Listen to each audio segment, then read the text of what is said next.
Good afternoon. Welcome back to Unraveled Game Thoughts. My name's Wade, and here I am again with my top 100 games. But I'm going to do it a little differently this year. In the past, I've tended to go into some detail about games, and this year I'm going to go through my top 100 very quickly.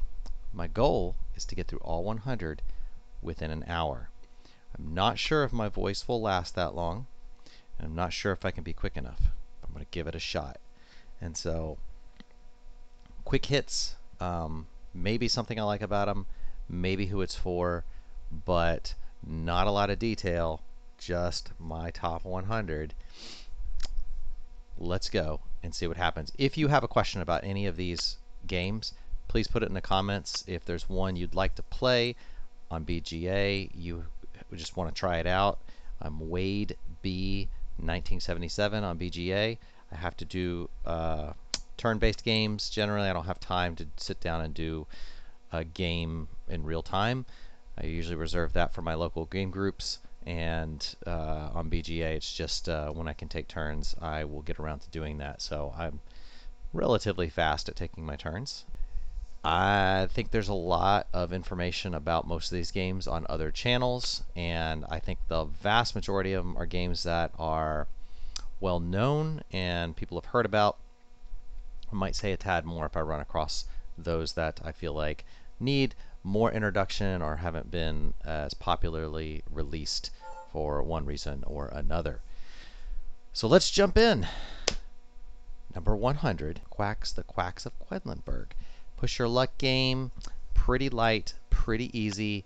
Recommend it for families or as a filler if you tend to be into heavier games, but really fantastic game. Definitely recommend the older art and the original, and I would also recommend acrylic tiles for the little bags. But Quacks has been around for several years, so moving right along. Number 99 is Everdell. Very cute tableau builder game. Probably could fall in the ballpark of being a family-friendly game. I used it, played it with my family for back when it first came out. So 99 is Everdell. Number 98, Root. Probably my favorite Cole Wehrle battle game. I think I like Root a little better than Arcs. I'm not so much of a go-getcha kind of game player. I don't play a lot of war games. Neither does my family. Probably why Root falls down here a little farther on my list. It might be higher up if my family was more into these kind of games. But I do enjoy this game, and I like getting it to the table every now and again. And I played Arcs. So probably I don't think Arcs is on this list. But that would be why. I just thought Root was a little more approachable than Arcs, although Arcs is also a very good game. It probably is not far outside of my top 100. Number 97 is Compile Main. This is sort of a upgraded version, you might say, of Air, Land, and Sea. So if you like that kind of game, where you kind of are back and forth across the table with another player and playing a little bit of tug of war, Compile Main fits that bill. It's a relatively newer game. I think it came out in 2024, Compile Main 1, and then there's some other versions of it. It's fun. I need to play it more, but it made my list. Just kind of snuck on there at the tail end this year. Number 96, Regicide, small box game. Basically a deck of cards, but you can take it just about anywhere because it fits into a deck, and it is a co-op game, and it's fairly challenging. So I cannot recommend this game enough as far as presenting a fun challenge for a group of up to 4 players. You could also play it solo, which is kind of nice.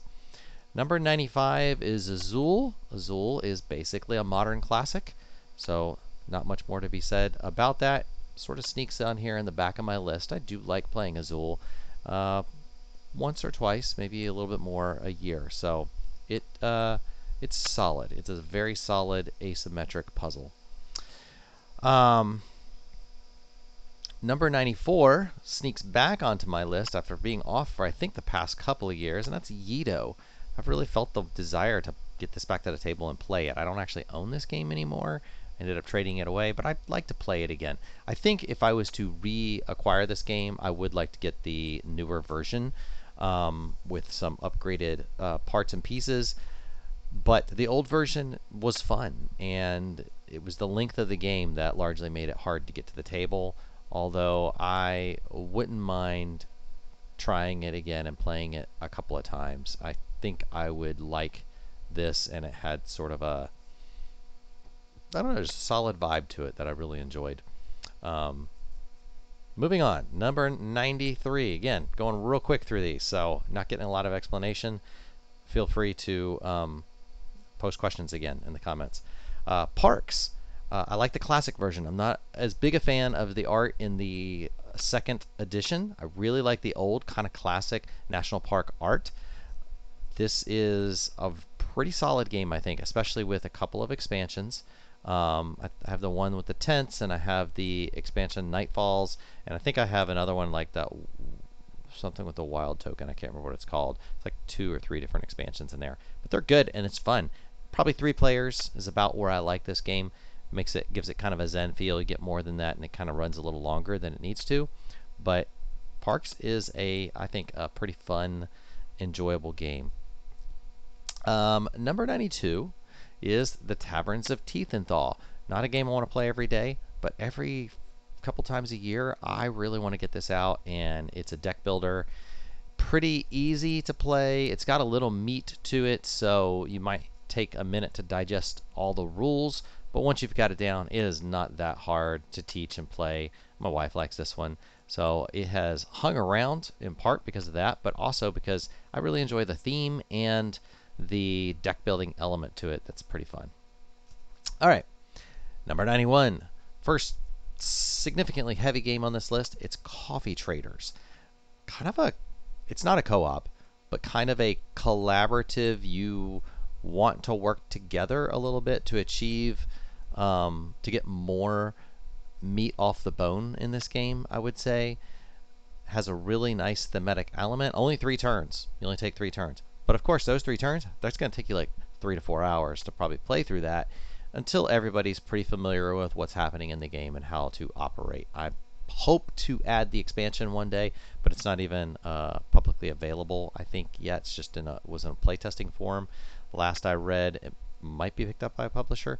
So, if you have anything to do with Coffee Traders or design of it, and you would love to get a copy out there, I would happily play that on my channel and share the nuances of that. But I do think it's on heavy cardboard, so that is a great place to go if you want to see what that expansion looks like.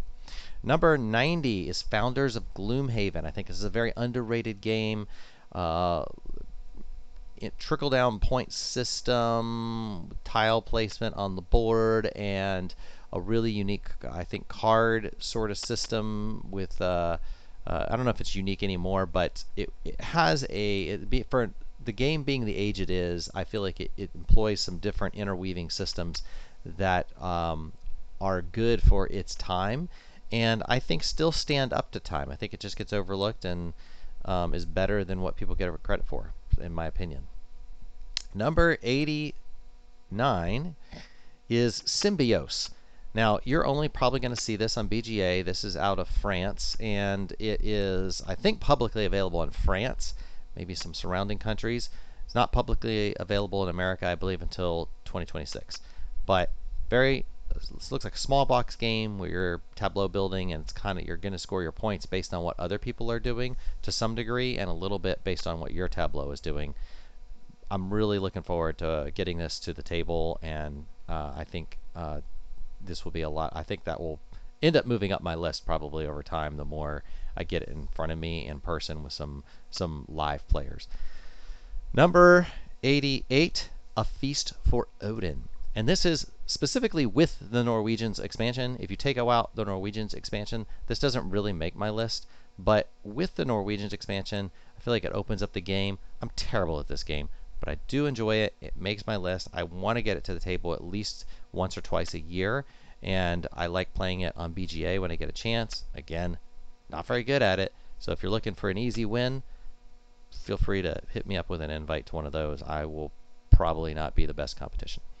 Number 87, Praga Kaput Regni. This is sort of a beige Euro-y game, but it is pretty enjoyable. I like the rondel action selection mechanism. It's hard to say how often I feel the desire to play this game, so most likely this one will end up moving down the list slightly as compared to others, but I haven't been willing to get rid of it yet, and while I may end up trading it one day, it will only be for the right deal or for something that I think is really worthwhile. It falls into the realm of games I don't get to the table as much as I'd like, and so I probably would consider moving on from it. But I'd rather keep it in my collection than to trade it off and not see it again. So as long as it'd be lovely if I could trade it to somebody in my local group, because then it'll be around. Number 86 is Tabanusi, Builders of Ur. This this one I can almost see moving up my list a little bit more because it looks gorgeous once you have played the whole game. It kind of falls into that T game, board and dice T game universe. I don't hear about it much anymore, but it does have a impressive presentation once you've played a game and you've got the board all built up. I think it has a unique action selection mechanism with the dice and the boats, and I think this one is not that hard to teach, generally speaking, as far as T games go, and I find it to be more enjoyable than most of them. So solid. Probably don't see it leaving my collection. I almost borders on that same realm of Praga, but I like this one and the mechanisms in it slightly better. Number 85, Modern Art. Don't own this game, but I love playing it when we get our local game group together and one of the folks that owns it pulls it out. This is a bidding game. Different types of bidding or auctioning. It's an auction game. You're going to do different types of auctions. You're trying to manipulate the value of the art based on how often art is bought or auctioned off. So every piece of art that is auctioned will end up increasing the value of that art in one way or another. And so there's different market manipulation things that happen over the course of, I think, 4 rounds. But it is it's pretty fun. It has a very dynamic, almost a party game feel to it. Number 84 is Aquatica. I've only played this once. I probably need to play it a few more times before I can decide if it sort of moves up or down my list. But I really want to play it again. I really enjoyed it the first time. It kind of scratched a midweight game itch in the way the engine building and mechanisms work together. Might even want to try it with a couple expansions to see what I think. Can't determine if I'm going to think it's close enough to some other games that it ends up moving down just because I like the other games more, or if it has enough of a unique place in my board game situation that I would, or experience that I would want to get it to the table more often. So number 83 is sort of a newer to me game, Mesos. Mesos is, I played it on BGA. I have not purchased a copy for in person. I've thought about it. I really want to play it on BGA a few more times, and it's kind of right down on the edge. I'm very seriously debating adding it to the collection. I just have to decide if I think other people would want to play it as much. But it was quite fun, and so if you, this is a game, like if you have played this, I would love to hear what your thoughts are in this game and how it compares to other games of a similar ilk if you have thought about that with some level of depth. Number 82, Dominant Species / Dominant Species Marine. Kind of group these together. I think they're similar enough. I have Dominant Species Marine, unfortunately, up here on my shelf of shame. Have not gotten it to the table. When I got it, it was kind of on the older side, and so this isn't one that people are commonly excited to play right now at the moment, but I do think it's a good game. I really like Dominant Species. I played that one. I think I'd like the Marine a little bit more, but only a tad. And honestly, I feel like they're somewhat interchangeable. Number 81, is Great Western Trail, the second edition. You might see another edition on here later. We'll see. But I think the second edition is a really good, solid. I could get it to the table and would pull it out for maybe somebody who's never played Great Western Trail, but I want to introduce them to the experience. I feel like this fits that bill. Nice, meaty, crunchy game that you can grow with over time as you get to understand the mechanisms better. So that not really a family game, but it's not far off, and I don't think it's terribly tough to teach. Number 80 is Chakra. This is fairly light. I would consider it kind of almost a Zen-like game. I played it many times on BGA and just decided I have to have this in my collection, and I enjoy pulling it out with my my wife or kids. And it takes a very short period of time to play, 20 minutes maybe. Just enough meaty decision to feel like it scratches the making some interesting choices in the mind, but not so hard that it takes a long time, and almost a filler game based on its presentation. Once you know how to set it up and everything, it doesn't take that long. Number 79 is Marvel Champions, and I'll be honest, I kind of wish I could push this up my list more. It could be down the road it ends up going up more. I really like this game. Given how little I get it to the table, or how infrequently I get it to the table, sometimes I've thought about trading it because I'm like, well, I don't actually get this to the table often, but I can't bring myself to do it because I have a lot of the superhero decks. I've got like 2-3 expansions that I want to get to and I want to play through, and this is a really great co-op game that I feel like does a good job thematically with the different superheroes. It just takes a long time. It's about 3 hours, I think, and most of the time I've played it 3, maybe even 4 hours to play the game. But it is quite fun, and if you are into superheroes and that sort of thing, this is a really fantastic experience. Number 78 is Longshot the Dice Game. Almost, I'd say, a party game. Pretty much a party game. Can play up to, I think, 8 players. And it's almost like a roll and write to some degree, but everybody kind of gets a little interaction with every turn, so you don't get bored, and it's fairly quick. You can finish a game in about 30-40 minutes, but it has I feel like it fits a very good niche in the I have 6+ players to get to the table, and it makes some fun push your luck like decisions that I enjoy. Number 77 is Unconscious Mind. I've only played it like 2 or 3 times, but I do own it. As a therapist, I'm like, I have to get this game. This game is gorgeous. It's beautiful. It involves Freud. And the mechanics are not really overly complicated. It's just a probably mid-weight Euro game, and there are some fun decisions to make, and the action selection is somewhat unique. So, Unconscious Mind, decent amount of setup, so it's harder to get to the table, but I do think I can get even the lighter gamers, not a lighter gamer, but like Becky's not going to play the heaviest games. She doesn't like to play Lacerda games, but she would play this, and I think she would like it because the mechanics aren't quite as, I'm not sure, heavy or intricate as the Lacerda stuff. Number 76 is The Castles of Mad King Ludwig, one of the oldest games in my collection. You're building up a castle with tiles, and those tiles are going to trigger different points off of each other. And what kind of, I think, sets this game slightly apart is that system of how you get your money, your income. The turn goes around of you getting to set the market and how much each room is worth. And then when people purchase those rooms, they pay you, the market setter, for that round.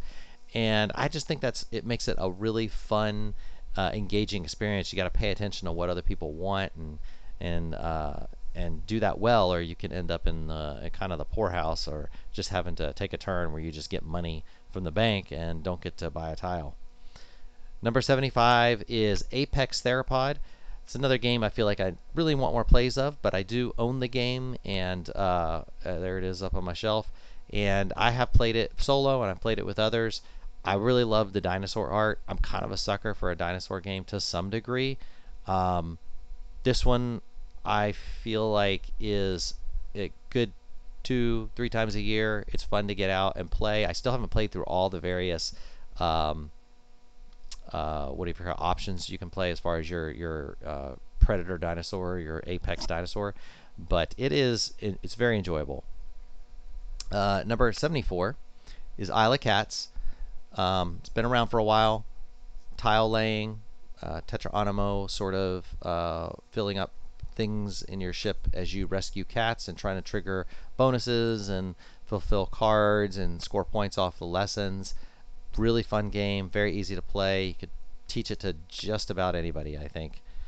Number 73, another one that falls in this realm of like it's not too hard to teach, is Harmonies.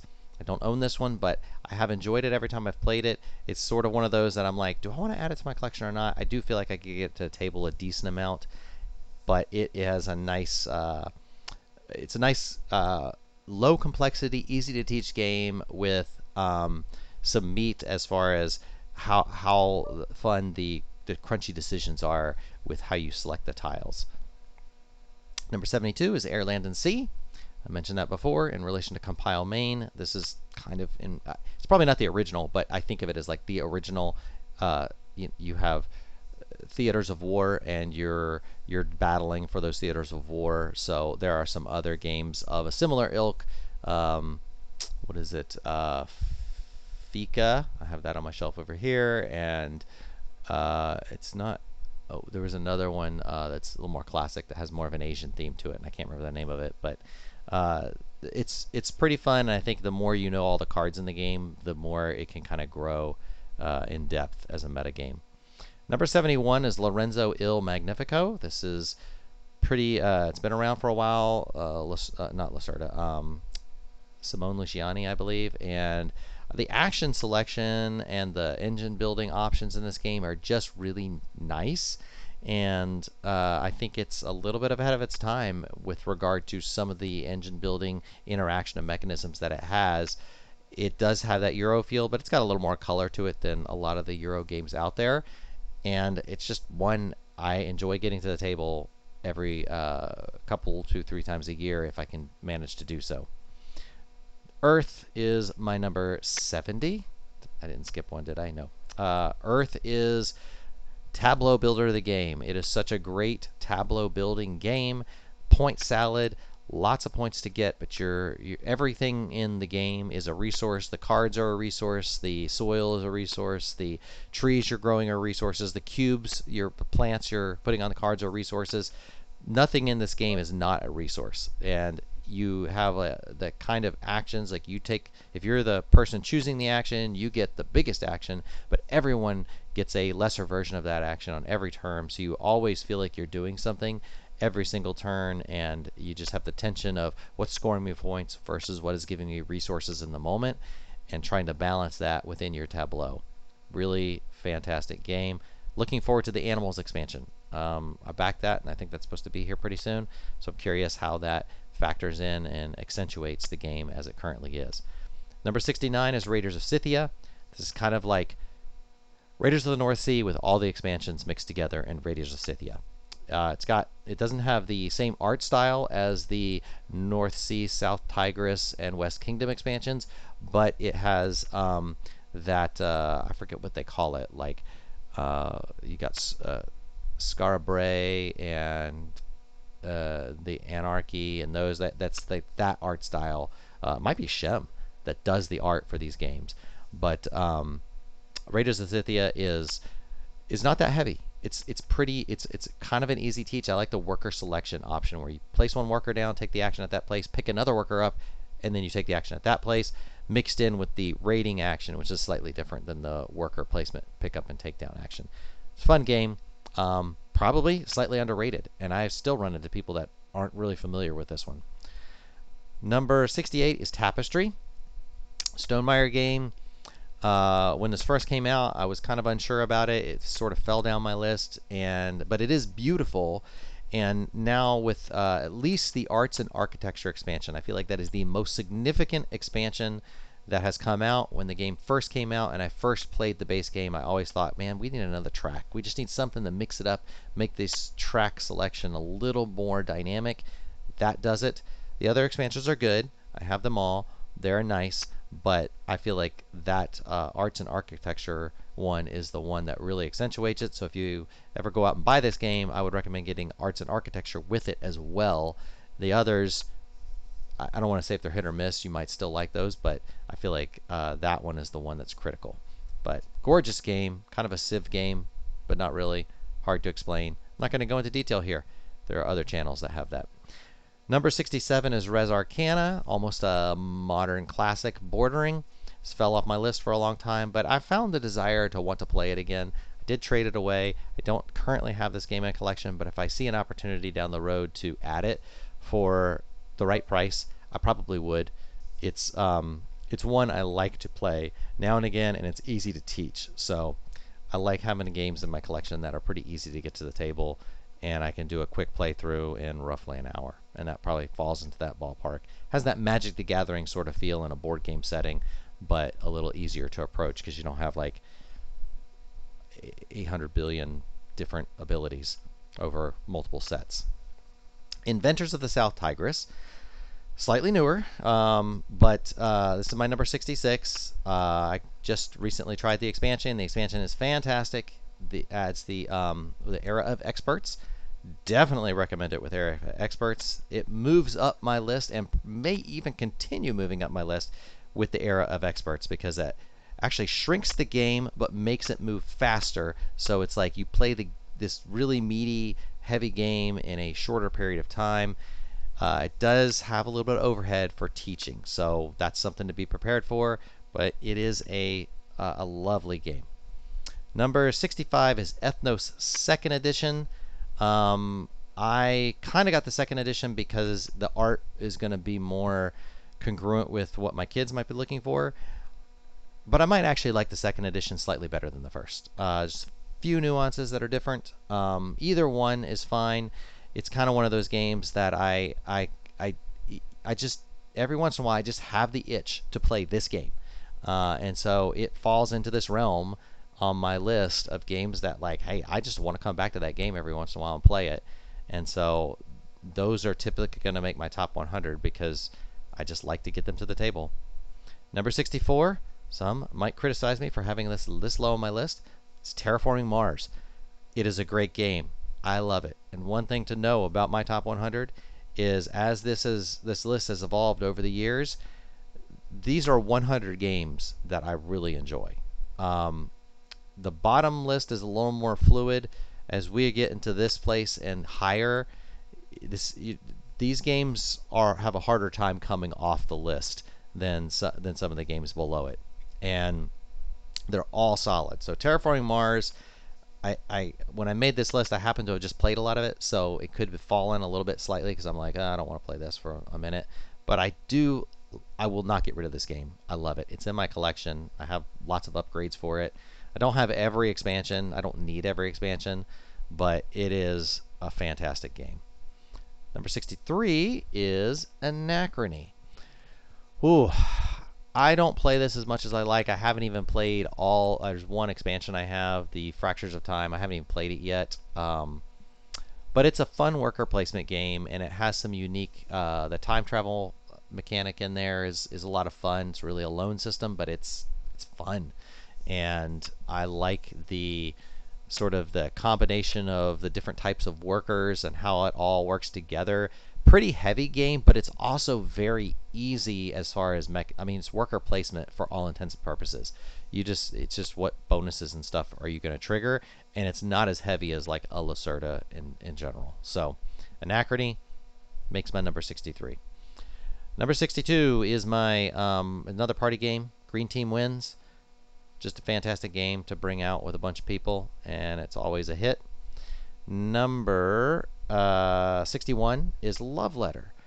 Not quite a party game because doesn't support enough players to really fall into that realm, but it is a great game and pretty light and family friendly. So I do enjoy that and love having that for the times that we just need a quick filler game.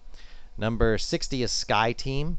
This hard to say this is a filler game. It kind of falls in that realm. It's a 2-player game, but it's one of those games you sit down, you're going to want to play one game, you're probably going to play 3 games. Especially if you're playing with some of the campaign type stuff where you're working through the different scenarios. They're very fun. I've probably played every single scenario in the base game. I think I've beaten them all with at least one of my buddies, but I enjoy the game. It's fun. Number 59, Stroganoff. Probably a slightly underrated game. It's sort of fall under the radar. I managed to get the expansion not too long ago. So hard to hunt down. Had to get it shipped from Canada. I skipped the Kickstarter, thinking I might be able to get it cheaper later, and then the company went out of business, and so I had to hunt down that expansion. And I don't know that it's necessary, but I think it adds enough meat to it that it was worth having. So it's just one of those games that I love playing, and it's gorgeous to play, and the art is fantastic. Number 58 is Flip 7. It's very popular. I think most people know what Flip 7 is. Great party game. Hard to beat. Hard to beat as party games go.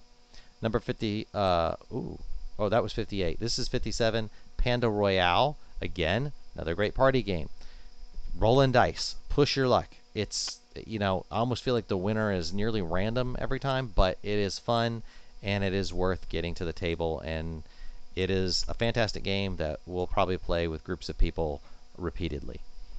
Number 56. I don't see a ton of people that know this game unless I've introduced it to them, but Lure. It's available on BGA. I would say try it. At first glance, you're going to feel like you're just rolling dice, and it's just, what am I doing? It's just luck. But this has some depth to it, and it feels like fishing. That's what I love about this game. It's a thematic game that feels like fishing once you kind of understand all the rules and the nuances. And there's not that many rules and nuances. It's just a very simply well-designed game. Plays up to 5 players. It's lovely. I have the expansion for it. Also, well worth it. Very good. Fun filler game.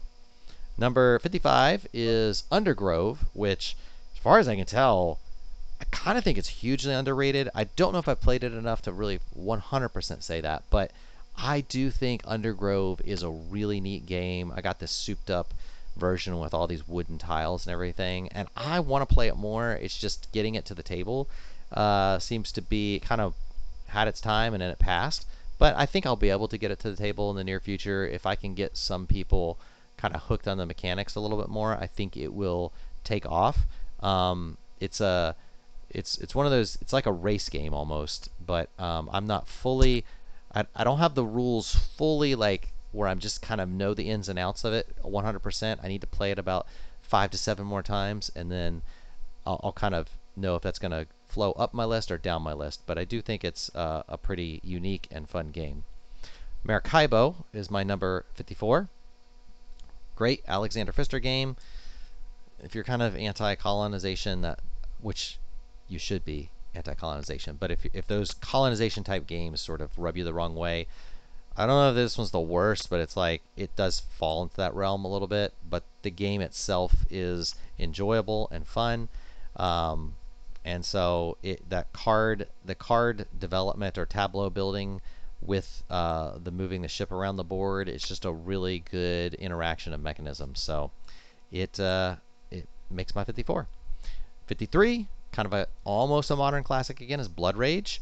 I wasn't sure what I thought about this game, but the more I've played it, the more I've loved it, and I eventually had to add it to my collection because it's just a fantastic battle royale kind of game that I feel like you just have to have. It doesn't take that long to play, and when you get some folks together that, hey, I want something that we can put on the table, we can just butt heads, that's a great game to do that with.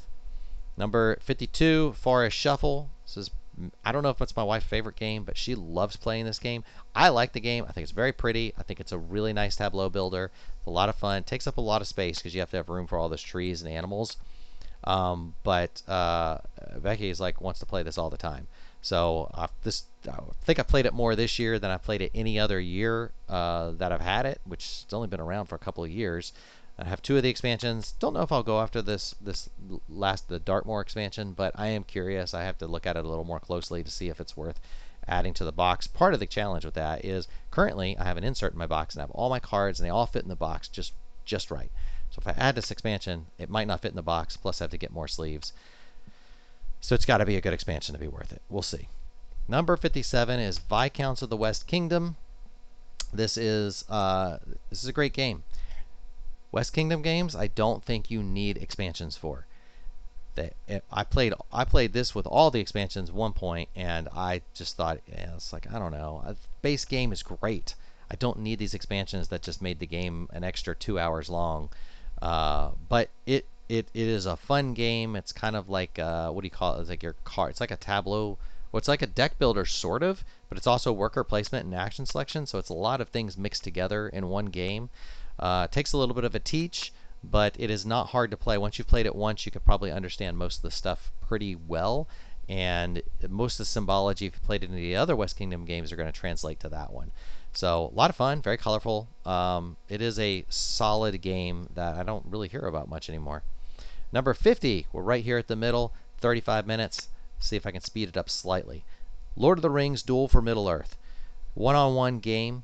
It is lovely. It's fantastic. If you do buy the game, I do highly recommend getting like card sleeves, but because I feel like the quality of the cards is kind of on the low side, but the game is really good, and there are some other components like the slider is fantastic in the game. So it's kind of this weird dynamic of like low quality in some areas and better in others. I am hoping to add some metal coins to this game because I think it'd be more fun to have metal coins than the little cardboards that come with it. But it is a good one-on-one game for 2 players. Number 49 is Kanban EV, my first Lacerda on my list so far. I like it. I love the theme. It's a great theme. It is heavier than I think it is because after playing it, I don't think of it as terribly heavy for a Lacerda game. But when I play it with people, I think they feel the weight of that Lacerda. There are some meaty decisions to make in the game. This one's fun. I kind of hope to add metal cars at some point down the road because that would be super fun to have metal cars and replace the wooden ones that come in the game. But that's just me nerding out on Board Game Bling. Number 48 is where I have Scythe on my list. Scythe is a really tough one for me. There are times I'll go through where I'm like, I don't want to play Scythe for a while, and then there are times I want to play Scythe. So it's got this mixed review. My favorite expansion for Scythe is the, what do you call it? The campfires. When you land on the campfires and you reveal that card, and I can't off the top of my head remember what that card is called. I want to say Expeditions, but that's not right.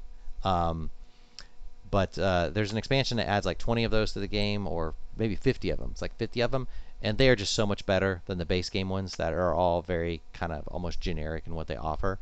But Scythe is pretty complex, kind of a teach, and you need to have people that really enjoy that kind of game. Although it's not the battle game that it looks like. It looks like a Risk type game, and it's not that go get ya. It's a little bit more Cold War-ish, where you almost want to stay out of people's way to some degree until the right moment. So it's more about figuring out when you're going to strike, and a lot of engine building up until that point. So, but it is a beautiful, colorful game with lots of interacting mechanisms that are definitely enjoyable. And Rise of Fenris is a fantastic expansion that gives you a really cool experience. Number 47 is Orleans, kind of a classic Euro bag building, worker placement type of game. It's really good. That's all I can say. I have upgraded to the little plastic geek bits for the workers, and I'd like to get the 5th player expansion. That's kind of the one thing I'd like to add to that game. And just because I think there are several times we have 5 players, and that would be really nice to add a 5th player to the mix. But Orleans is a great classic game. I don't know if I can recommend that one quite enough. It might get overlooked in the modern era. I don't know. I think it's kind of high on BGA 100. I don't know if it's still in the top 100. It was for a long time, I believe, and it might have fallen out now just because of newer stuff. Number 46 is The Crew, The Quest for Planet 9. Great, basically, what is it?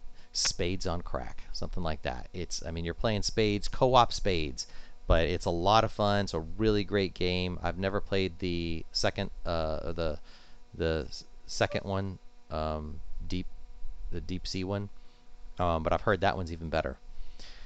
Number 45 is Targi, another 2-player game. Targi is a tableau builder, and you're trying to score points off tableau, and it's got a unique action selection mechanism where you're placing these three tokens around the board, take the action where the tokens are places, and you also triangulate your two tokens for two more actions in the center of the board. A little bit of gotcha, a little bit getting in each other's way, some tactical strategy there, but it's a lot of fun for two players. Number 44 is Art Deco.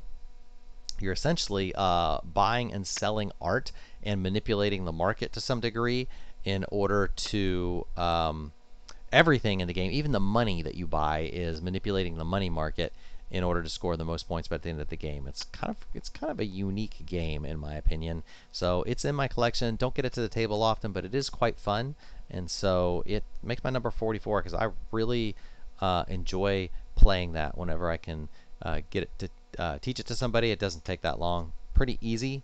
And it takes a play or two before you're like, oh, I see how this market thing works. And then it's once that kicks in, there's a lot of fun back and forth on that. Number 43 is Rococo Deluxe Edition.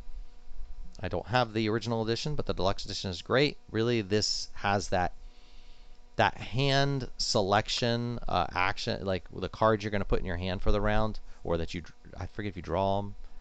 I think you draw them. I don't think you get all your cards at once.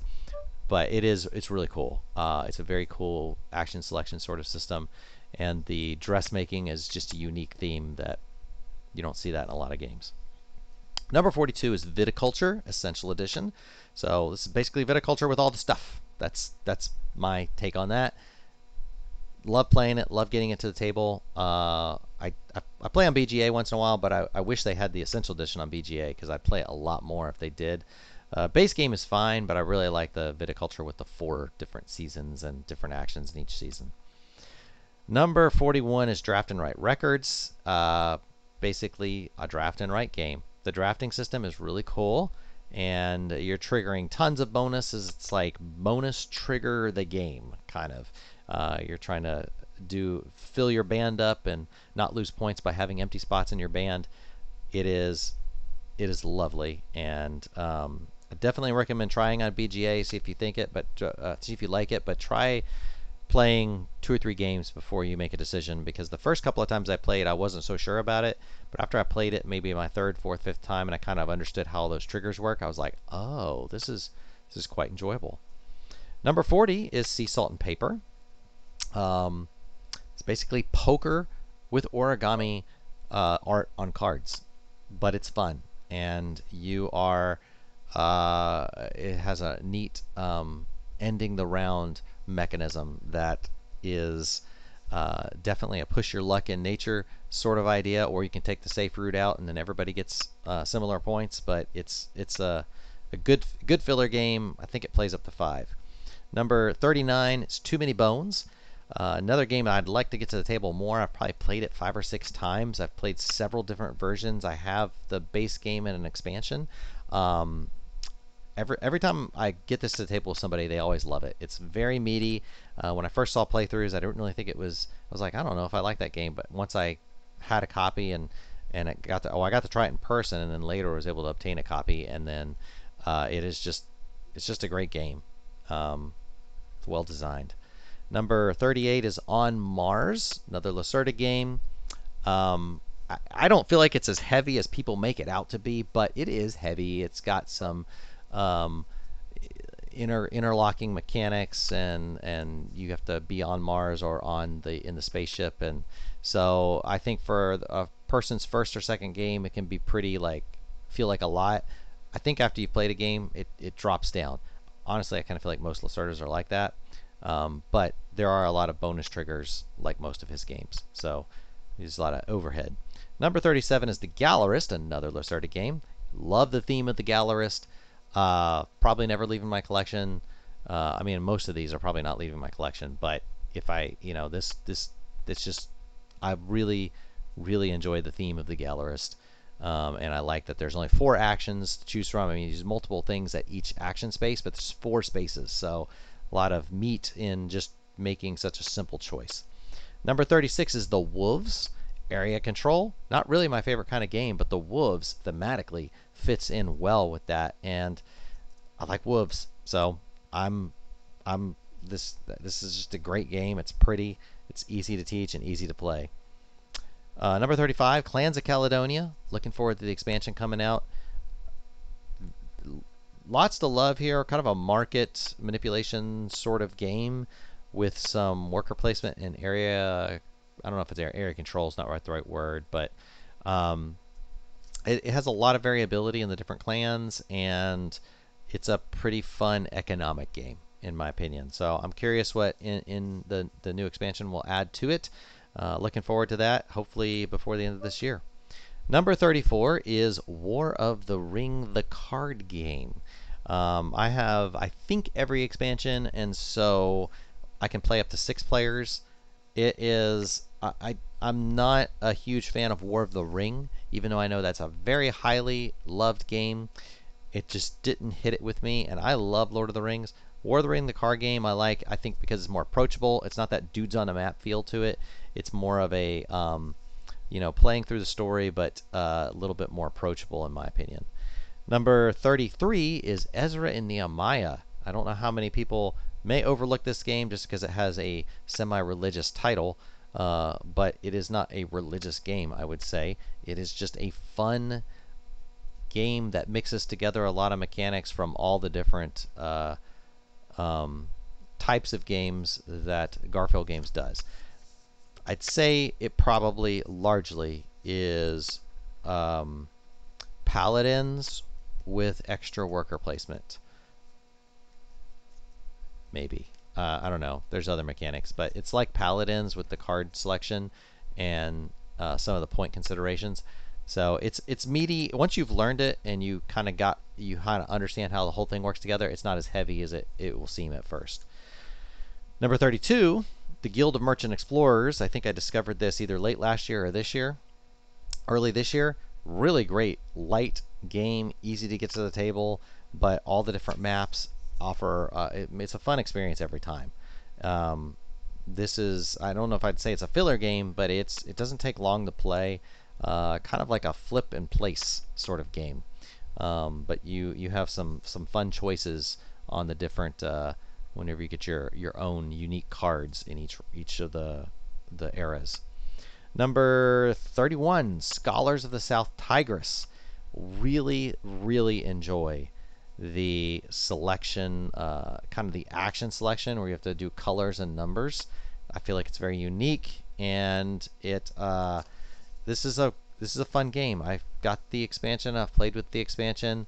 The expansion adds a little bit, but that little bit that it adds doesn't really increase the length of the game. It actually makes everything feel like you get to do a little bit more of it and a little faster than if you're just playing with the base game. I do kind of feel like playing 4 rounds in this game is a lot better, or playing the epic game rather than the casual game. You'll feel like you'll get more meat off the bone. I feel like the casual game always leaves me feeling like I wish I could have done a little bit more. But it's still not bad for teaching, especially a first teach. Last game I played where I was teaching 2 other players, we played casual, and I think that took a while, because if you're new to the game, there's a lot to digest decision making wise. Number 29 is Pirates of Maracaibo.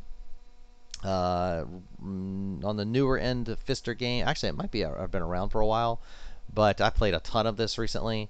I really want to try it with the commanders. Haven't had a chance to. Really good, like it's fun. It's fun. Just recently played with a buddy on BGA and managed to score 319 points. So that was my highest score to date. I don't know if I'll ever be able to replicate that again, but it was it's just 2 players. So I think if you have more players, that could create some attrition on points. I can't remember. I haven't played it enough with other player counts to know. I played most of it 2 players. Number 28 is Carnegie. It's one I'd really like to get to the table more often. I really like the mechanism with the workers, and I feel like this has a lot of really cool, unique mechanisms that weave together well.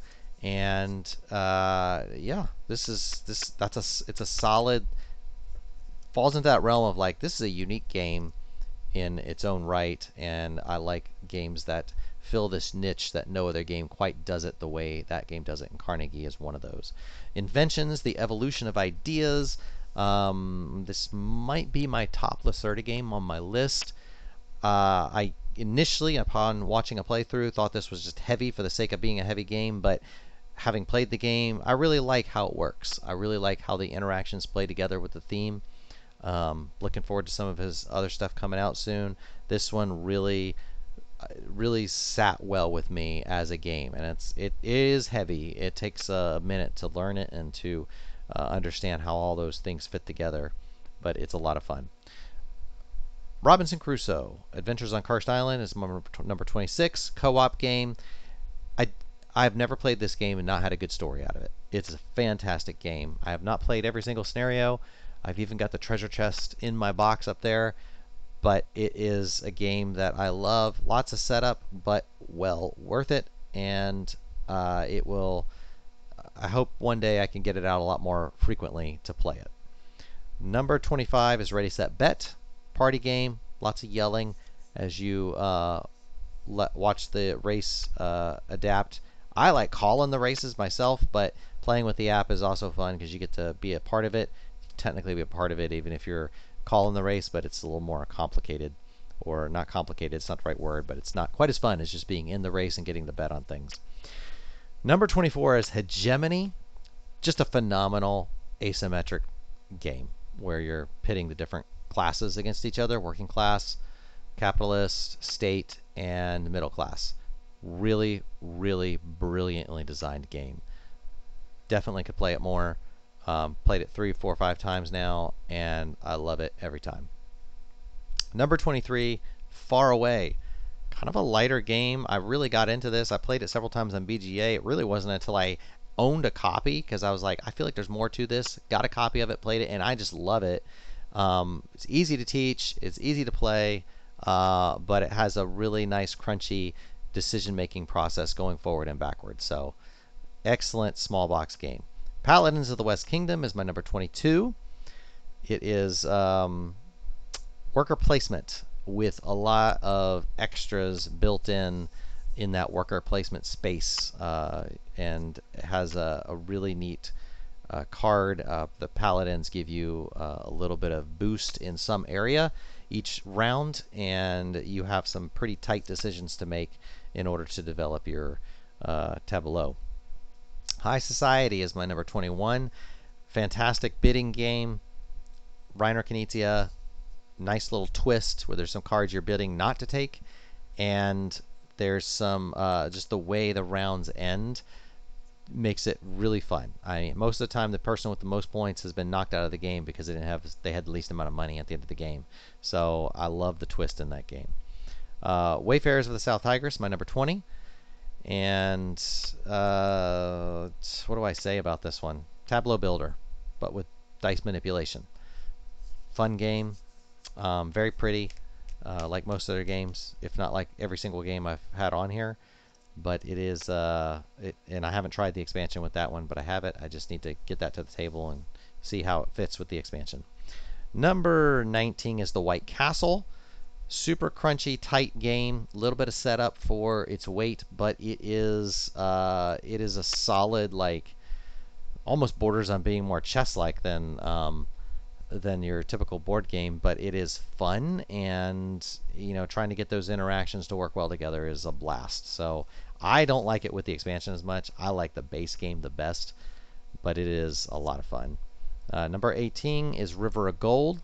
I think this came out last year, the year before, maybe 2023. Very solid action selection game with points that you can't do everything in the game. You really have to kind of figure out how to synergize everything that you're doing together. And there's a lot of getting in each other's way, I think, with the different actions you're taking in the game. But it is a good. It is a lot of fun. I'd like to actually play it more if we get a chance next year or so. Number 17 is Lost Ruins of Arnak. Probably not old enough to be a classic, but I feel like it's moving in that direction. There's a lot of info out there on Lost Ruins. I think I have the Leaders expansion, which I think is worth playing with every time. It is very, very good game. My favorite of the ones that came out that year, or maybe my second favorite. I can't remember. I feel like I missed one in here, but the year that is a Dune Imperium came out, and then that one, and then Endless Winter, and I feel like that was the sort of the ended up being the best of those. All right, Sankore. I just recently played this recently. It's my number 16. It moved way up my list. Sankore, very heavy, a lot to learn, but man, that is a fun game, and I'm really looking forward to playing that again. I don't own it. I have a friend that owns it, but I hope to see that one make it to the table, hopefully in the next year. Vantage, Stonemaier game. It just came out this year. Very unique. Exploration style game. It is co-op, and it fits a unique place in the gaming world. I would recommend it. It's not going to be for everybody, so it's hard to know if it's worth recommending. It's almost like D&D kind of style, but like more rewarding and less unrewarding, I guess.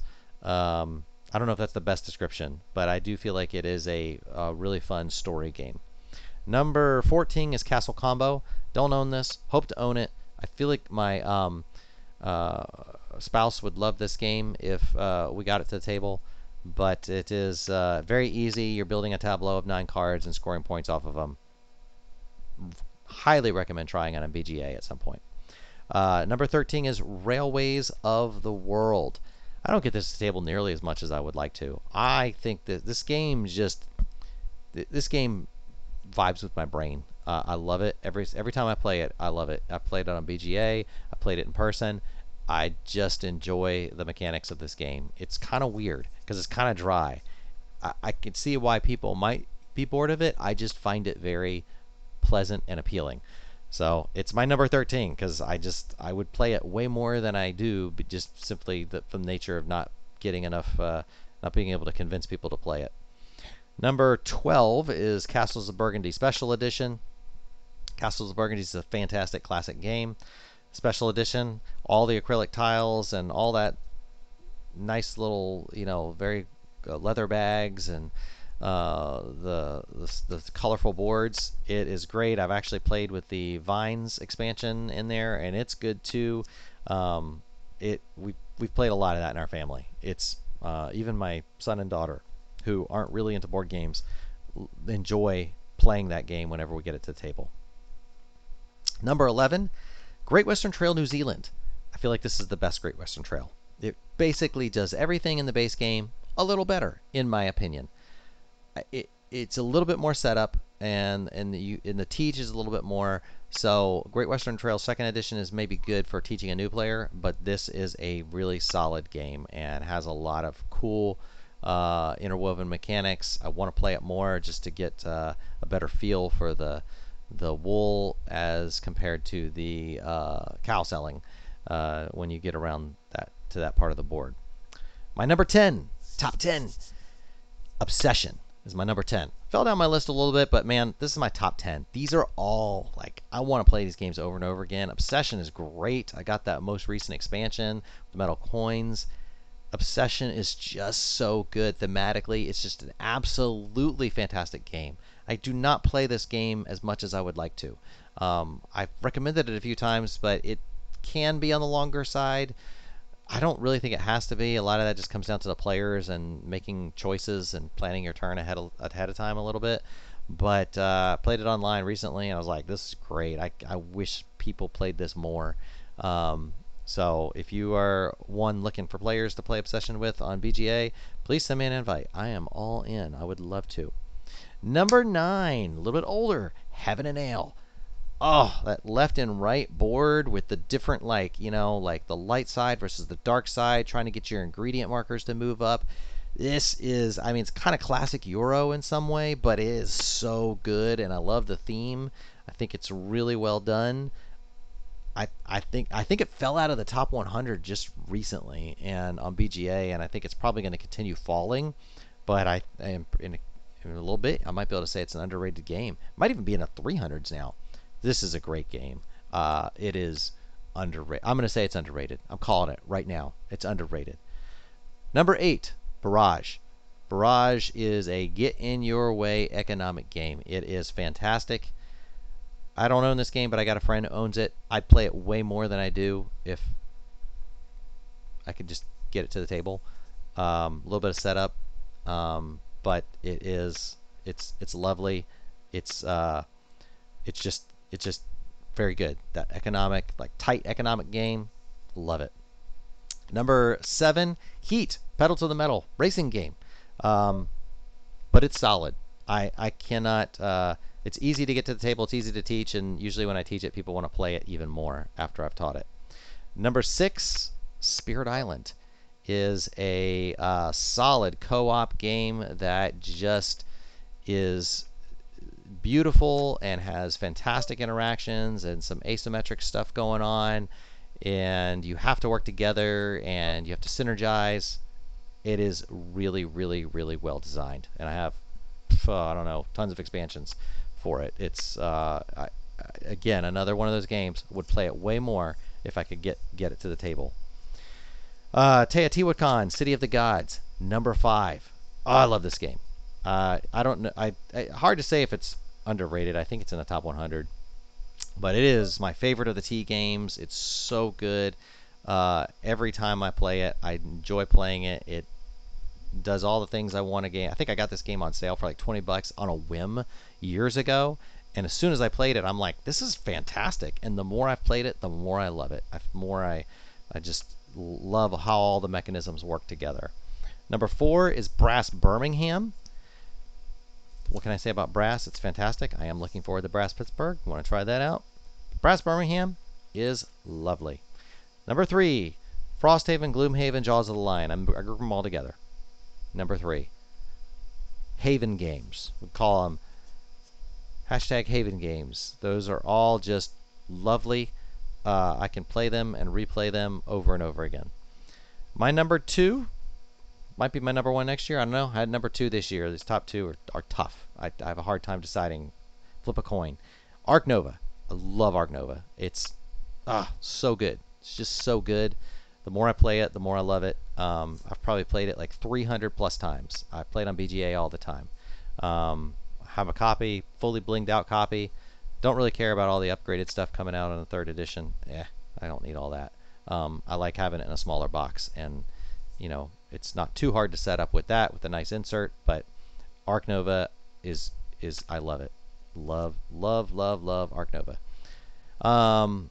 Wingspan is my number 1 this year. I've just always loved Wingspan. I like the mechanisms. I like all the birds. It's one my wife and I have played more than anything else, and I love the engine building. I guess thematically it doesn't always necessarily fit with the birds, but I feel like it welds together well, and the art and the mechanics all work together. You get a larger group with more people, and your pink birds trigger more often. It's just more fun. So I have not found a player count that I dislike. Maybe when I played an 8-player game one time without the, rotating, this group does and this group does, before they came out with that Asia expansion, I think it was. But it is, it's great. Honestly, if I can get 5 players to play this together, I think it's more fun than even just 2 players. So, due to my inability to maintain numbers in a sequential order in my head, I missed number 30 and number 23 on my top 100. Number 30 was Dune Imperium Uprising, and number 23 should have been Far Away. Not a lot of description, but there you go. I'm inserting those here for those that recognized that I cannot count. That is my top 100. I did it just over an hour, 1 hour and 3 minutes, including the introduction. So thank you for joining me. Again, questions in the comments. Let me know if you want to hear more about any of these. Most of them I think are pretty well-known games. Until next time, I'm Wade with Unraveled Game Thoughts. Have a great afternoon.